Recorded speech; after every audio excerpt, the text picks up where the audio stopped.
From yesterday's show, of course, you got a good look at Gab Marcotti's combined 11 between the two teams, which also gives a slight edge to England. 6 Englishmen, 5 Italians in this squad. Of course, he's going Mancini over Southgate in the managerial position. Gab, didn't have you on yesterday's show. What were the toughest choices for you of this 11? Or maybe I should say 12 choices you made.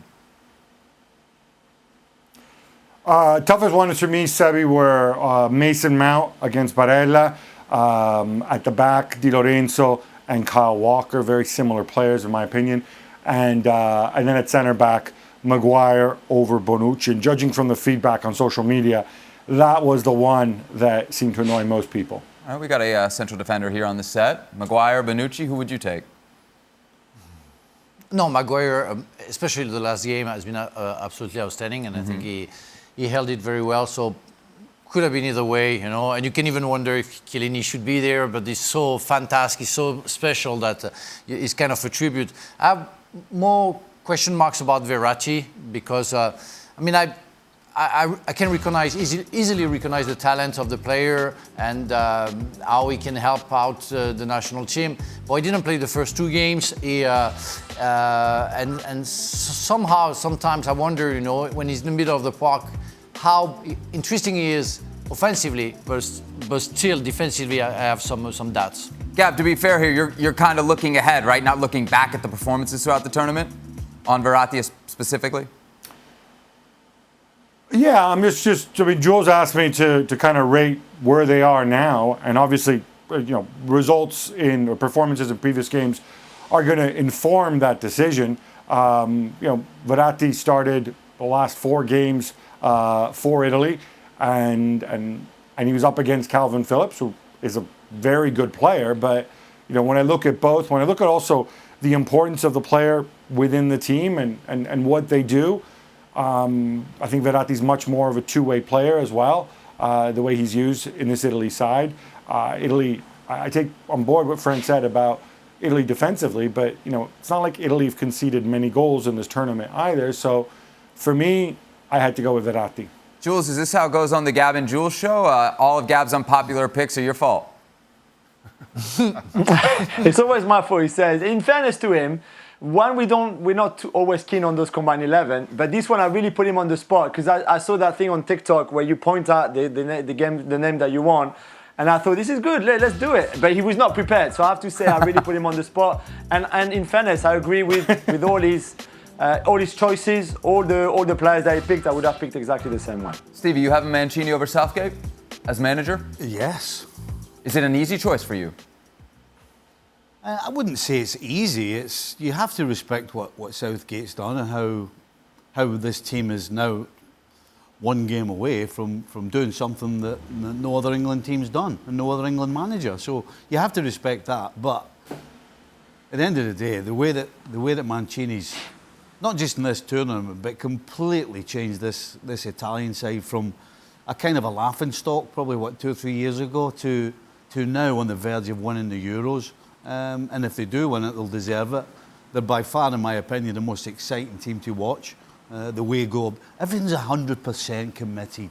You know, they don't just, when they go forward in particular, that's what I love about this team. Because it excites you when you watch them. They get after it. They got movement, they create. I mean, they're just, so far they've been unstoppable. So, I'm sorry, I've got to go for Mancini. Jan, we haven't brought you in yet on this. What do you think of Gab's 11 choices and then specifically the managerial choice? Well, first of all, I saw some of the boys, they have a good Ahnung, we would say in Germany. They have good intelligence about the game, so I agree with a lot of what they're saying. Bonucci and Chiellini, you just feel sad to not keep them together, but I understand the Maguire situation as well. I'm not with Stevie on the managerial position. I think Gareth Southgate has done a fantastic job. So has Mancini. But I think that the leader role you need to be an England national coach with this crazy nation, this crazy football nation, with all the opinions and all the things. Get Kane out, get Sanchez Sancho in, get this one in, get this one out. It's a much more difficult job than being the Prime Minister of UK, as we see at the moment. So I will go for Gareth Southgate. The leadership he has done is fantastic. Yes, Mancini has done tactically fantastic to get this team into a final. But Gareth Southgate, for me, for the leadership he has shown throughout his career as a national coach for England. I think this is the hardest choice of all 12. Who are you going with, Shaka? I'm going with Roberto Mancini. Listen, and for me, it's not an easy decision. It's not cut and dry. And understandably so, we're talking about two managers in a major European final. And then there's so much similar statistically. Both teams have got to 90 minutes with draws.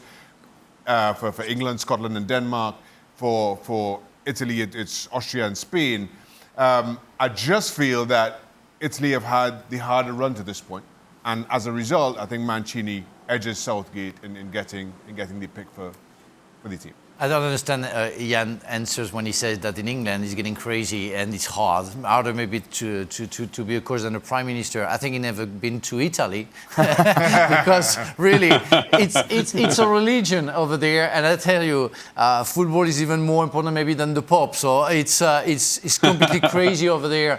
And if you make a mistake, you're going to pay the price for it. So it's hard for both nations and for both coaches to be the best. But don't forget that England were the favourites before the competition, and we all put Italy as dark horses. And why did I didn't. When did it? I didn't, Frank. Yeah, Jan picked My to win favourite, it. Italy. Please. Italy, my favourite. So just for the record, Frank, and then keep on, please. Yeah, well, let's say you're the fantastic exception to the rules. But the thing is, really, when you see how many games they've been undefeated, and I don't even understand the bookies, except that England plays at Wembley, but otherwise, Italy should be the favourites. Speaking of managers, Gab, on Mancini, what are the lineup decisions ahead of the final that he's facing? Are there any difficult ones?